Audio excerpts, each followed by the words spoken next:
Sé que te zumbaron los oídos al escuchar semejante barbaridad, y de hecho tuve que detener 2 videos para hacer este. ¿Realmente es una serie estereotipada o nos estamos ofendiendo por llevarle la contraria a Disney? La verdad es que son un conjunto de muchas cosas, pero sí es de mal gusto, se los puedo asegurar. Hay distintas afirmaciones que puedo permitir como mexicano, sin embargo, estar mal representado no es una de ellas. Verán, hace muchos ayeres y sueños truncados vi un pequeño corto que, lejos de enojarme, me dio demasiada risa. Taco, taco, tacos, oishii tacos. Iketeru tacos wa amigo tacos. Claramente es una parodia, no tienen ni perra idea de qué están haciendo. Y no me siento ofendido, porque sé que las waifus cuando te entregan tus tacos no cantan esta canción. Todos saben de hecho que es esta como mexicano. No, ya basta de jaladas. Desde tiempos memorables, la parodia como la sátira han sido parte de nuestro día a día. Pero ¿por qué esto es más ofensivo que los clásicos? El Lento González era un güey que tenía 0 habilidad en lo que hacía, pero lo compensaba con una tremenda pistola que usaba para cuidarse. Me molestaba, no porque no había nacido aún, pero inclusive así, entendía que había un cierto equilibrio. Es lento y le da hueva, pero lo compensa con que no se deja tapar. Él solo es una parodia del mexicano y nada más. No nos intenta retratar creyendo que eso es nuestro día a día. Claro que el tiempo cambia y lo que antes era normal es impensable en estos momentos. Y para muestra las caricaturas de hoy, donde si intentas meter algo a la fuerza para ser aplaudido serás criticado. Donde después de ese día regresas a tus prácticas normales de acoso, despidos y mucho más. Pero hey, pusimos la banderita en tu juego. Eso significa algo, ¿no crees? Luego pasaron otras cosas como esto. It's me, Mexican Joker. Oh no, everyone boo Mexican Joker, kids. Boo. Y la lista sigue. Y sigue. Y a la pulga eso no la hace feliz nunca. A veces es solo que no sabemos el uso de la palabra. La RAE las define de la siguiente manera. Una parodia es una imitación burlesca, homenaje, acto o serie de actos que se celebran en honor a alguien o de algo. Una imitación, acto de copiar o imitar. Claro que la línea es un poco delgada, como lo dije con la waifu que cantaba taco. No intentaba representar a México, mucho menos mostrar cómo es una persona en realidad. Simplemente era una parodia. Con Quetzalcóatl, y aunque no esté de acuerdo, hay 2 buenas razones muy...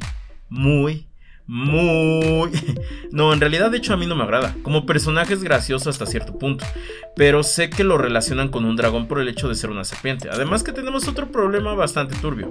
Tampoco busca burlarse de nuestras creencias, porque no es que celebremos un día de este dios. De hecho, si le preguntas a la mayoría de la gente ni siquiera saben cómo es.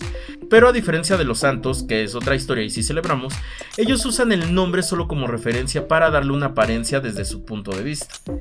Respecto a la otra Quetzalcóatl, que es así, no es la que me puedo permitir ver, no intentaron nada más que hacerla una waifu del prota. Sin embargo, no nos molesta del todo porque no intentan retratar al mexicano por cómo piensan que se debería ver, o su vida diaria, como un hecho irrefutable.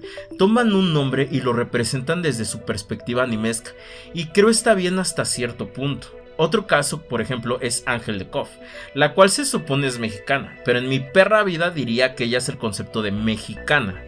Podría meterme en temas un poco más de colonialismo o asentamiento español, pero creo no es el punto de este video. Pero tenemos que ahondar un poco más en por qué ella es así. A la historia que todos conocen le hace falta algo. Es cierto que ella es la puesta entre 2 compañías, una mexicana y una asiática, y quien ganara en una reta podría obligar al otro a poner un personaje en el videojuego. Sin embargo, como buenos mexicanos ganamos, pero no muchos videos cuentan que la empresa asiática iba a poner algunas condiciones. De ahí su apariencia tan mexicana, porque ni siquiera el color pudieron imitar. Tenemos del otro lado a Mingo, un cactus con sombrero, una guitarra y panzón. No está horrible, está hermosa esa madre. Pero ¿por qué nos sentimos ofendidos con unos y con otros no? Porque claramente todos estos no buscan representar a la comunidad mexicana, creyendo que es así y que no hay más en su interior. Sería como yo diciendo que todos los americanos solo comen en McDonald's. Por ejemplo, cuando salió Coco, nos emperramos no por el hecho de que hayan usado la cultura mexicana, de hecho estábamos muy agradecidos, sino porque deseaban adueñarse del Día de Muertos como palabra y registrarla. Claramente México se mega emperró y la detuvo que pedir disculpas porque no era su intención. Evidentemente nadie dirá, sí, queríamos sacarle dinero a costa tuya y de tu país, como el caso de la marca de ropa que hizo apropiación cultural, plagiando unos vestidos y diciendo que no era su intención, porque de haberlo aceptado hubiera existido una demanda de por medio. Con Coco fue una investigación de 6 años en territorio mexicano. Ahora supongamos que Primos solamente se basó en comerciales y en Breaking Bad. Y es que cada persona es un mundo, y eso lo entiendo. La inspiración puede venir de muchos lados y de muchas maneras, pero en Primos ni siquiera intentaron entender cómo es la cultura mexicana o la latinoamericana. Creo esta parte ya está entendida, pero déjenme decirle que Primos no es mexicana. En realidad es migrante y ahí el origen de todos los problemas. Por ejemplo, en la primera parte del lado izquierdo vemos un carro con grafitis, con nombres hispanohablantes, Iván, Rafa, Rey. Digamos que eso puede pasar en cualquier barrio, pero luego la ciudad se llama Terremoto. Miren, en México sí hemos pasado por varios problemas respecto a este acontecimiento, pero si te vas un poco más allá, en 2010 fue uno de los peores y estás tratando de representar a la cultura latinoamericana con esta porquería. Puedes poner un sinfín de nombres para tu casa, calle, familia, pero ponerla así, ¿por qué no mejor le pones... Si no es de a huevo ponerle un nombre en español a tu ciudad? Por ejemplo, Ciudad Girasol, incluso Tamal City, la podría dejar pasar, pero... Luego tienes el ambiente amarillo. ¿Neta? O sea, ¿qué crees que eso es muy mexicano? Es como si solo hubieras visto Breaking Bad y te succiona el hecho de que pienses que todo se ve así, y que la gente lo va a amar por semejante referencia.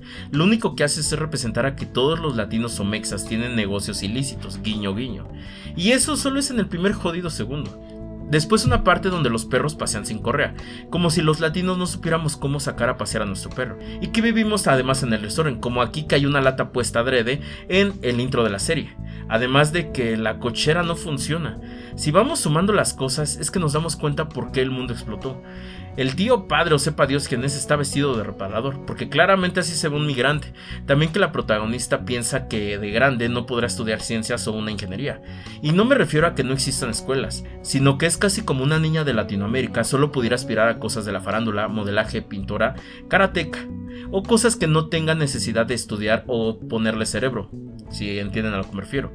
La única que creo podría llamar la atención es bióloga, si no es que en esta parte la están representando como domadora de animales o alguna estupidez por el estilo. Luego es casi la mejor parte, todos bien perros amontonados, porque si no lo habían visto, ahí hay 5 camas. Todos sabemos que los únicos que vivimos así son los migrantes.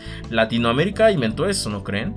Y después viene la mejor parte, la más aberrante de todas: Oye Primos. Una usuaria dijo que el Oye Primos era simplemente porque les dio hueva contratar o asesorarse con un hispanohablante, y lo único que puedo hacer es verificarlo. Por lo tanto, vamos a cerciorarnos, porque ponerlo a prueba creo que eso tiene marca registrada. De hecho, solo hay una maldita forma de lograr esa frase.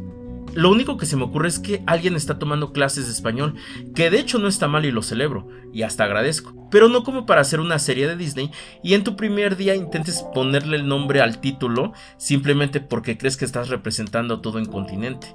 Refleja que lejos de interesarte por una serie o por una cultura, simplemente les estás haciendo una pinche broma. Pero en fin, respecto a los nombres es donde también todo se va al carajo. Hay unos que se llaman Bud, que no logré identificar a qué nombre se refería, pero podría ser el anglicismo de Buddy, algo así como amigo, siendo que el chico es de diferente tono de piel y bueno, vamos a dejarlo pasar. ¿Ven lo que ocasionan? Que tenga que hacer lo mismo que ellos para descifrar sus perras marranadas. En fin, a los Ignacios se les dice Nacho, Lita, ok, con las anteriores eso lo permito. Tere, pasable con Teresa. Tere tiene sentido. Gordita. Claro que es alguien que no lo es y no me espanto, porque sé que hay peores apodos, pero ¿cómo esperas que la gente reaccione?